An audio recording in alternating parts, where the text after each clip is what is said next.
Bom, pessoal, como eu tinha falado para vocês, o primeiro malware que a gente vai estudar é sobre o vírus, que é um nome dos mais comuns, né? Mas vamos ver de fato o que ele consegue fazer, o que ele é de fato, tá? Qual que é a definição de vírus? É um programa ou parte de um programa que se propaga inserindo cópias de si mesmo e se tornando parte de outros programas e arquivos.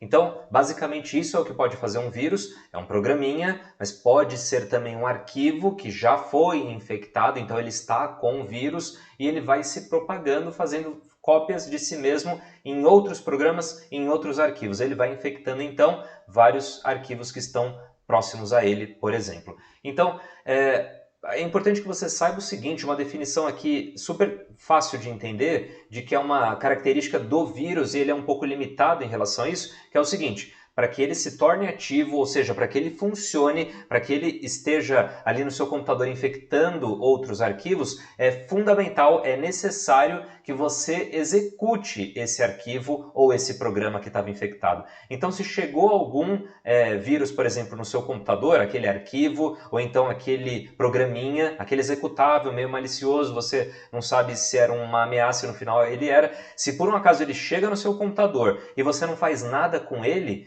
não vai infectar nada no seu computador. Ele vai ficar como se fosse inerte, ele não está atuando, ele não está infectando. Para um vírus se tornar ativo, é fundamental que você clique 2 vezes nesse arquivo e aí ele vai começar a infecção na sua máquina ou celular, tá bom?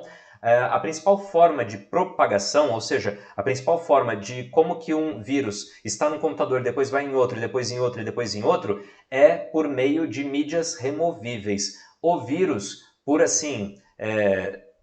puramente, ele não vai sendo propagado pela rede para os outros computadores, tá? Quem faz isso é o próximo malware que a gente vai estudar, que é um worm ou coisa até mais evoluída. Então, para um vírus se propagar numa rede, ele não vai pela rede, ele é propagado por mídias removíveis. Por exemplo, o disquete, lá há 300 anos, e, por exemplo, por pendrives, tá bom? Óbvio, se você ficar mandando por e-mail também, né? Ele vai se propagando, mas ele não vai sozinho pela rede, ele não tem essa capacidade, nem se você clicar 2 vezes nele, ele vai infectar o seu computador e fica somente nele. Se por um acaso você colocar um pendrive nesse computador e por um acaso copiar um arquivo ou programa ou o próprio vírus, aqueles que foram infectados para o pendrive, ele vai para o pendrive. Aí se você executa aquele arquivo no pendrive, ele polui, ele vai infectar o pendrive. E assim por diante. Você precisa clicar 2 vezes, você precisa executar o arquivo ou programa para que ele infecte a sua máquina. Geralmente ele fica oculto, ele, assim, em execução, né? Ele fica ali quietinho na dele, executando algumas tarefas sem que você nem saiba que ele existe. Pode, por um acaso, causar uma lentidão na sua máquina, com certeza. Ele pode dar alguma modificada em alguns arquivos. Você já deve ter visto, por exemplo, um pendrive, ele está com vírus, ele está meio lento, tinha que ter um arquivo aqui e você não está achando, você pode ter pego esse vírus, tá?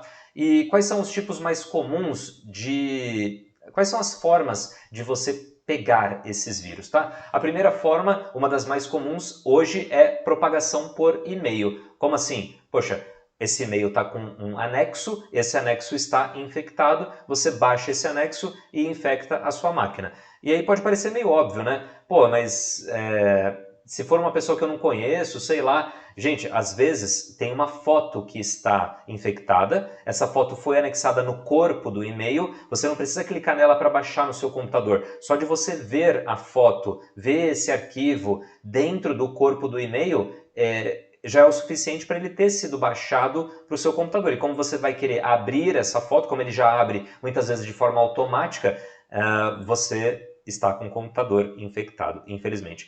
Esse é um dos motivos do porquê que alguns servidores de e-mail, tipo o Gmail, o Outlook, quando é um destinatário, quando é alguém que manda um e-mail para você e você não conhece essa pessoa, ou se essa pessoa mandou para muitas pessoas algo esquisito, eles bloqueiam as imagens, eles bloqueiam as mídias dentro, no corpo daquele e-mail.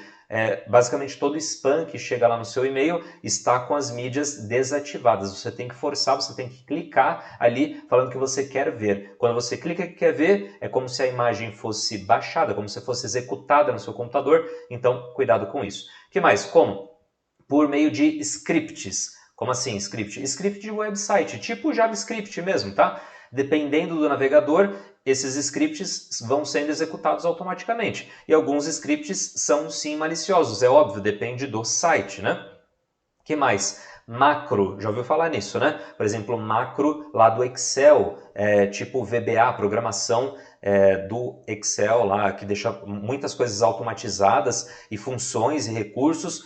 Óbvio, legal, maravilha, só que você pode fazer algumas programações no Excel que podem atrapalhar o seu computador. É um vírus dentro do Excel, foi programado no Excel. Poderia ter alguma coisa meio esquisita em PowerPoint também e assim por diante. Não é isso que vai fazer com que a gente pare de usar essas ferramentas, a gente só tem que tomar cuidado porque alguns arquivos, alguns Excel, algumas planilhas, tem macro e essa macro pode ser prejudicial para você. Eu não sei se você já reparou, mas quando você vai abrir uma planilha Excel que possui macros, ele já avisa lá em cima, olha, tem macros, você deseja habilitar, e aí se você coloca assim, ele vai começar a executar os afazeres dele, pode ser alguma coisa maliciosa. Eu não sei se você também já viu, se você baixa algum arquivo do Office, Word, Excel, PowerPoint, você baixa da internet, né? Por e-mail, por exemplo, ele vai avisar, olha, esse conteúdo veio da internet, você quer realmente abrir? Isso é para tentar evitar esses vírus, esses macros, esses scripts dentro de Excel, Word e assim por diante.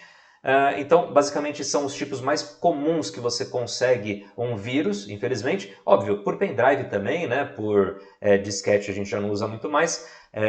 Claro que pode ter lá naquelas plataformas de cloud computing, você compartilha algumas pastas e essa pasta vai para outra pessoa, mas basicamente são os jeitos mais comuns. Tome cuidado, mas você já ouviu então que vírus não se propaga automaticamente na sua rede. Se é um malware que se propaga automaticamente e pela rede inteira, aí não é vírus, é o próximo vídeo que falaremos sobre worms, tá bom? Então, próximo vídeo, um outro malware. Até a próxima.